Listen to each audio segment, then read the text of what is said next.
To clean speakers on a Redmi Note 15 Pro 5G, first of all, we'll need to open settings on this phone. And if we scroll down to the bottom, we can find additional settings and the option that allows us to clear the speakers. So how it works is you open it, then you start the process, your volume on this phone increases, and you need to shake your phone to clean the speakers. Now I will try to perform it, so let me remove the box from the side and unplug the charger.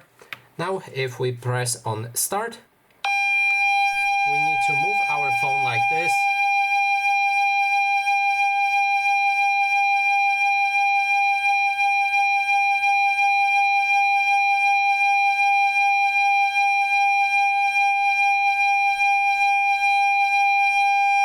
Let me cancel it for now. It takes 30 seconds and that's how you can clean speakers on your phone. And that is basically everything. Thanks so much for watching, and if you like this video, please consider subscribing.